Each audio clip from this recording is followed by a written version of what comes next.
नरेंद्र मोदी के शपथ ग्रहण में अब महज 8 घंटे बचे हैं। मोदी कैबिनेट की सूरत लगभग तय मानी जा रही है। संभावित मंत्रियों के नाम सामने आने लगे हैं और आपको बता दें कि मोदी के होने वाले मंत्रियों की लिस्ट राष्ट्रपति को भेजी जा चुकी है। 18 कैबिनेट और 16 राज्य स्तर के मंत्रियों के नाम की लिस्ट राष्ट्रपति प्रणब मुखर्जी के पास भेजी जा चुकी है और खबरों के मुताबिक मोदी की कैबिनेट में राजनाथ, जेटली और सुषमा स्वराज को अहम मंत्रालय मिलना तय माना जा रहा है। लगातार आपको हम नाम दिखा रहे हैं। हमारे political bureau chief Neeraj Gupta Gujarat Bhavan के बाहर मौजूद हैं, जहां नरेंद्र मोदी से लगातार उनके नेता आकर मिल रहे हैं। विजय चौक पर मौजूद हैं हमारी पॉलिटिकल एडिटर पल्लवी घोष। ताज होटल पर मौजूद हैं स्मिता शर्मा। नीरज, ये बताइए, हम लगातार नाम तो बता रहे हैं, जो दर्शक हमारे साथ अभी जुड़े हैं, 18 कैबिनेट 16 एमओएस की लिस्ट भेजी जा चुकी है। बड़े नाम क्या हैं, बड़े मंत्रालय किससे मिल रहे हैं? देखिए संदीप, राजनाथ सिंह, सुषमा स्वराज, अभी यहाँ पर जो लोग अंदर हैं उनमें मैं बता सकता हूँ कि राजनाथ सिंह को गृह मंत्रालय मिलना तय माना जा रहा है। सुषमा स्वराज सीसीएस में शामिल होगी, यानी उनके मंत्रालय को लेकर अभी एक संशय बना हुआ है। नितिन गडकरी अंदर हैं। माना जा रहा है कि जितने भी इंफ्रास्ट्रक्चर से जुड़े हुए मंत्रालय, रोड ट्रांसपोर्ट, नागरिक उड्डयन और रेल, इन सबको मिलाकर एक मंत्रालय बनाकर नितिन गडकरी को दिया जा सकता है। तो इसके अलावा मुरली मनोहर जोशी का नाम लिस्ट में शामिल नहीं है। तो फिलहाल जो मंत्रिमंडल आज शपथ लेगा उसमें हम कह सकते हैं कि उसमें मुरली मनोहर जोशी नहीं होंगे। अब तक की खबर के मुताबिक अनंत गीते, अगर मैं सहयोगी दलों की बात करूं तो अनंत गीते अंदर है। माना जा रहा है कि शिवसेना को 2 कैबिनेट और 2 एमओएस मिल सकते हैं। रामविलास पासवान भी नरेंद्र मोदी से मुलाकात कर चुके हैं। इसके अलावा निर्मला सीतारमण, रविशंकर प्रसाद, कलराज मिश्र, गोपीनाथ मुंडे, संतोष गंगवार या नजमा हेपतुल्ला, प्रकाश जावड़ेकर, यानी कि बीजेपी के अंदर जो दूसरी पंक्ति के नेता, उनकी एक लंबी फौज जो है वो नरेंद्र मोदी से इस वक्त मुलाकात कर रही है। और इस मुलाकात को हम चूंकि संभावित मंत्रिमंडल से एक अनौपचारिक मुलाकात नरेंद्र मोदी की मान रहे हैं, तो ये तमाम लोग आज शाम हमें शपथ लेते हुए नजर आ सकते हैं। एक और जानकारी जो मुझे मिली है संदीप की, राष्ट्रपति भवन के अंदर जो मंत्रियों का एक कोना है जहां नए मंत्रियों के बैठने की योजना है, वहां पर 40 कुर्सियां लगाई गई हैं। तो 40 कुर्सियां लगाई गई हैं और हर मंत्री के परिवार के लिए 4 एक्स्ट्रा पास राष्ट्रपति भवन ने तैयार किए हैं, जिनकी संख्या 150 से ज्यादा है। यानी कुल वही 36 से 40 के बीच का आंकड़ा होगा नए मंत्रियों का, जो यूपीए सरकार के मंत्रिमंडल से करीब आधा है। ये नरेंद्र मोदी का कम शासन चुस्त प्रशासन का जो नारा है वो इस मंत्रिमंडल में दिख रहा है। बिल्कुल, ये खबर दी ना अब आपने कि 40 कुर्सियां लगाई गई हैं। कुर्सियों से अंदाजा हो जाता है कि कितने मंत्री शपथ लेंगे। अब 40 कुर्सियां लगी हुई हैं, तो ये अभी हम जो 34 का आंकड़ा आपको बता रहे हैं, 18 जमा 16, 34 का आंकड़ा हो सकता है कि वो 40 तक भी चला जाए। लेकिन स्मिता, ये बताइए, घटक भी हैं, 29 घटकों का दम भर रहे हैं नरेंद्र मोदी की। देखिए इतने लोग मेरे साथ हैं। क्या इन घटकों में से कुछ घटकों को अहम मंत्रालय, और अहम का जब मैं शब्द इस्तेमाल कर रहा हूं, सीसीएस में भी किसी की मौजूदगी देखेंगे हम, या 282 का आंकड़ा बीजेपी के पास है, सारे अहम मंत्रालय बीजेपी के नेताओं को ही मिलेंगे? मुझे नहीं लगता कि किसी भी घटक दल को जो है यहाँ पर मनाने की इस कदर कोशिश की जाएगी कि उनको अहम मंत्रालय दिया जाए। आमतौर पर पिछली कैबिनेट्स में हमने देखा कि रेलवे वो मंत्रालय हुआ करता था संदीप, जिसे खास करके जो बिहार के अलायंस थे उनको बार बार दिया गया। ममता बनर्जी को कभी दिया गया, कभी लालू प्रसाद को दिया गया। इस बार जो खबरें आ रही हैं कि रेलवे को ट्रांसपोर्ट सर्फेस के साथ मर्ज करके हो सकता है नितिन गडकरी को उसका प्रभार दिया जाए। और जो दिलचस्प बात है, जो शिवसेना इनफैक्ट, क्योंकि कुछ एसएमएस चल रहे थे कि अब जबकि मियां नवाज शरीफ यहाँ शपथ ग्रहण में शामिल होने के लिए आ रहे हैं, तो क्या शिवसेना के जो तमाम लोग हैं, कार्यकर्ता हैं, वो राष्ट्रपति भवन के फोर कोर्ट को जाकर क्या उसको खोदेंगे या साथ रेसकोर्स रोड के गार्डन को जाकर खोदेंगे? लेकिन उसके विपरीत हम देख रहे हैं कि कुछ शिवसेना यहाँ पर शिरकत करने जा रही है। तो ये आंकड़ा कुछ ऐसा है 282 का, और नरेंद्र मोदी की पर्सोना कुछ ऐसी है कि जाहिर सी बात है घटक दलों को जो है इस वक्त चुप रहने की जरूरत है और इसीलिए बहुत ज्यादा उनको खुश करने की जरूरत नहीं है। मेरी दिलचस्पी विदेश मंत्रालय में होगी। अगर सुषमा स्वराज को ही ये मंत्रालय दी जाती है, अटकलें चल रही हैं कि निर्मला सीतारमण को विदेश राज्य मंत्री का पद दिया जा सकता है, तो ये ऑल विमेन्स पावर बैक एक तरीके से मिनिस्ट्री होगी, जहां विदेश सचिव सुजाता सिंह भी एक महिला ही है। संदीप, बिल्कुल, कुड़ियों का जमाना आ जाएगा विदेश मंत्रालय में अगर ऐसा होता है। लेकिन होता है कि नहीं, ये हम जानेंगे। पर पल्लवी, क्या आपको एक थोड़ा सा एहसास ऐसा भी लगा, हम लगातार चर्चा कर रहे हैं और कुल मिलाकर अगर हम बड़े नामों की बात करें तो 4-5 नाम ही चर्चा में आ रहे हैं, टैलेंट पूल की भी कमी कहीं आपको ऐसा कुछ एहसास हुआ, ऐसा बोध मिला कि महसूस कर रही है बीजेपी? सनी जी, अब सवाल अगर दोबारा दोहराएंगे तो मैं पल्लवी ये जानना चाह रहा था कि जो नाम है वही गिने चुने 4-5 नाम पर ज्यादा हमारी चर्चा हो रही है पिछले कुछ दिनों से। क्या कुछ टैलेंट पूल की कमी भी महसूस कर रही है बीजेपी? देखिए, तजुर्बे की बात की जाती है और अंत में जब प्रधानमंत्री अपना टीम चुनते हैं वो हमेशा ऐसा टीम चुनने की कोशिश करते हैं। खासतौर पर सीसीएस की अगर आप बात करें, आमतौर पर जैसे स्मिता बता रही थी, वो घटक दल शामिल नहीं होते। वो हमेशा वो लोग होते हैं जो प्रधानमंत्री के बहुत करीब माने जाते हैं और इसीलिए उसी तरह के लोग चुने जाएंगे टॉप 4 पोस्ट के लिए। लेकिन अगर बाकी सब की बात करें, अगर प्रधानमंत्री या नरेंद्र मोदी का जोर इस बात पे है कि 75 साल से कम लोगों को शामिल किया जाए, फिर वहां पे सबसे बड़ी समस्या उनके सामने ये है कि टैलेंट के साथ साथ वो तजुर्बा कहां पे लाए, क्योंकि उनके ऊपर दबाव ये भी रहेगा कि कम से कम समय पे ज्यादा से ज्यादा परफॉर्मेंस वो दिखाएं। और वहां पे बात आती है तजुर्बे की और वहां पे बात आती है उन मंत्रियों को चुनने की जिनको कर दिखाने का मौका जल्द से जल्द मिलेगा। और यहां पे मुझे लगता है बीजेपी को थोड़ा सा प्रॉब्लम हो सकता है, लेकिन सिर्फ बीजेपी क्यों, ये प्रॉब्लम तो यूपीए के लिए भी था। वहां पे भी टैलेंट की बहुत कमी थी। और कहते हैं ना कि अगर आपको जब कुर्सी मिल जाती है और जब आपके पास वो फैसिलिटीज होते हैं, तब आपको शायद मौका मिलता है दिखाने का कि कितने टैलेंटेड आप हैं। और दूसरी बात यह है, अगर आप डॉक्टर मनमोहन सिंह की बार बार मैं तुलना करूंगी नरेंद्र मोदी से, दोनों के कामकाज का स्टाइल एकदम ही अलग है। और मुझे लगता है नरेंद्र मोदी एक हैंड्स ऑन प्राइम मिनिस्टर जिसकी बात करते हैं कि कहीं ना कहीं उनका एक पूरा फोकस रहेगा हर मंत्रालय पे। वो खुद ये जायजा लेंगे कि हर मंत्रालय का क्या परफॉर्मेंस रहा है। तो ऐसे में जो भी नए मंत्री भी आएंगे, अगर उनके पास तजुर्बा भी कम होगा, उनके पास शायद उतना टैलेंट भी कम होगा, लेकिन नरेंद्र मोदी खुद उस पर इतना जोर डालेंगे तो वो छाप नरेंद्र मोदी का हमेशा उन मंत्रालयों पर देखने को मिलेगा। हमारे साथ स्टूडियो में भी कुछ खास मेहमान जुड़े हुए हैं। हिंदुस्तान टाइम्स के पॉलिटिकल एडिटर विनोद शर्मा हमारे साथ हैं। मनोज हमारे साथ जुड़ चुके हैं। मनोज जोशी जी जाने माने पत्रकार हैं, स्ट्रेटेजिक थिंकर हैं, ओआरएफ से जुड़े हुए हैं। साथ ही साथ विनय तिवारी हमारे मैनेजिंग एडिटर मेरे साथ हैं और सुशांत सरीन हमारे साथ जुड़े हुए हैं, गुड़गांव से स्ट्रेटेजिक थिंकर हैं, ये भी रक्षा विशेषज्ञ हैं।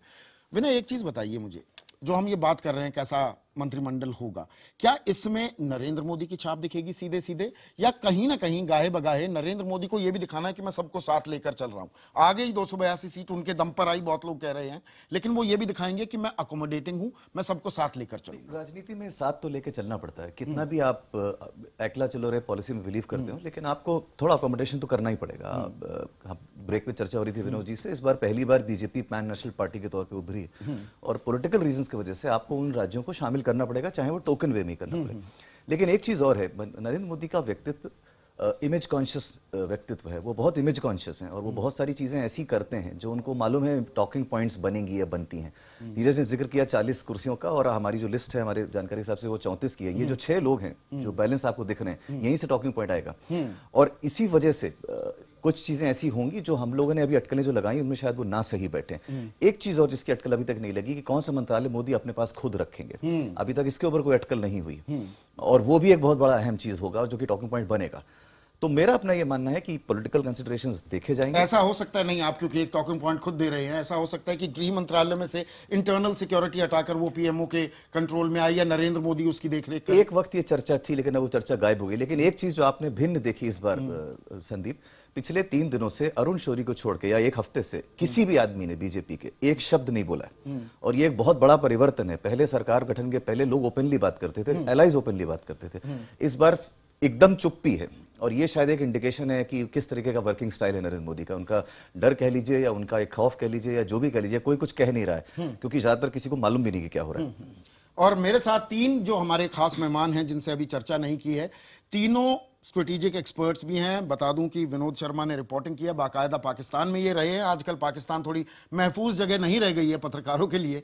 लेकिन एक चीज बताइए, जो नरेंद्र मोदी ने और नवाज शरीफ, अब मैं नवाज शरीफ का भी नाम इंक्लूड करना चाहूंगा चर्चा में, क्या दोनों जो उनकी एक कोर कॉन्स्टिट्यूएंसी है, जो अंदरूनी दबाव होते हैं अलग अलग तबकों के, चाहे वो पाकिस्तान में हो और चाहे भारत में हो, उनसे उनको दरकिनार कर क्या वो एक कदम आगे बढ़ने की कोशिश कर रहे हैं नवाज शरीफ और नरेंद्र मोदी, या ये दरअसल एक फोटो ऑप है, हम पत्रकार हैं, हम हर चीज में कुछ ज्यादा खबर ढूंढने की कोशिश करते हैं? नहीं, देखिए मैं इसको थोड़ा फोटो ऑप से ज्यादा मानता हूं।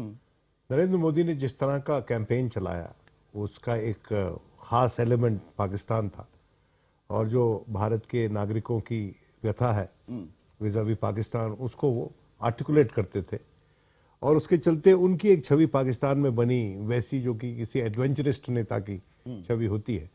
लेकिन तुरंत उनको पता है, चूंकि उन्होंने अपनी इकोनॉमी रिपेयर करनी है भारत की, कि हमको नेबरहुड में अमन चाहिए, तो उन्होंने नवाज शरीफ को और सार्क के नेताओं के साथ न्योता भेजा।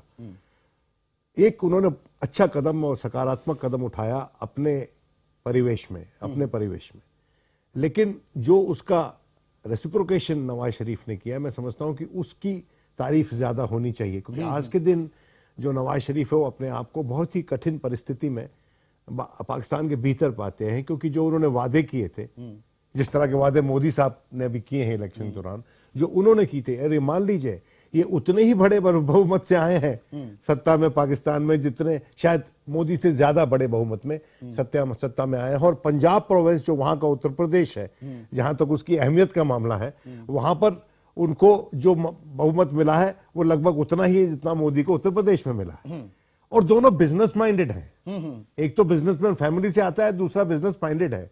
तो उन्होंने एक बड़ा कदम, ज्यादा हिम्मत वाला कदम नवाज शरीफ ने उठाया है, क्योंकि आज के दिन वो फंसे हुए एक लड़ाई में मीडिया ग्रुप की। नहीं, और मेरी दिलचस्पी, विनोद आप ही की बात को मैं थोड़ा आगे बढ़ाऊंगा। सुशांत, आपकी मैं टिप्पणी चाहूंगा। एक आ जाना, बड़ा रिस्क लिया है नवाज शरीफ ने भारत आकर, लेकिन कुछ सब्सटैंशियल बात हो पाएगी क्या? कुछ आतंकवाद को लेकर वो कुछ ठोस आश्वासन, भरोसा दे पाएंगे? अभी वो इस स्थिति में है क्या? नहीं, मेरा ख्याल अभी नहीं है, लेकिन ये एक अवसर जरूर होगा कि दोनों एक दूसरे को अपने अपनी प्रायोरिटीज और अपनी अपनी मजबूरियां और अपनी अपनी जो एक्सपेक्टेशंस हैं एक दूसरे से, उससे कुछ हद तक अवगत करवा पाएंगे। और एक लिहाज से ये एक टेस्ट होगा नवाज शरीफ के लिए। देखिए, विनोद से मैं यहां तक तो सहमत हूं कि नवाज शरीफ ने ये कदम उठा के एक लिहाज से संकेत भारत को ही नहीं दिया, अपने देश में भी दिया है कि देखिए, I am the chief executive, मैं डिसीजन लूंगा कि मैं अपने देश की विदेश नीति को किस तरह चलाऊंगा। और उनके ऊपर जितनी अड़ंगा लगा रही थी फौज या कट्टरपंथी ताकतें, उससे उन्होंने उसको दरकिनार करके उन्होंने ये एक संकेत अंदर भी दिया है और बाहर भी दिया है अपने देश के, कि I am going to take charge. अब बात यह है कि जब बातचीत होगी और कुछ एक्सपेक्टेशन जाहिर की जाएंगी उनकी तरफ से, हमारी तरफ से, तो क्या फिर वापस जाकर नवाज शरीफ उन एक्सपेक्टेशंस के ऊपर पूरे उतर पाएंगे या नहीं? और इस पे एक बहुत बड़ा सवालिया निशान है, और मुझे थोड़ा सा शक है कि वो कर पाएंगे, क्योंकि मेरा मानना यह है कि वापस जाके शायद फौज उनकी जो प्रॉब्लम्स हैं उनको मजीद बढ़ाएगी, उसको कम नहीं करेगी और वो इन लाइन नहीं फॉलो करेगी, तो नवाज शरीफ के चैलेंजेस इंक्रीज करेंगे। यहां तक तो ये बात है। दूसरी चीज ये है कि विनोद ने एक चीज मेंशन की कि मोदी साहब की बड़ी एक तरह की इमेज है, नेगेटिव इमेज है पाकिस्तान में।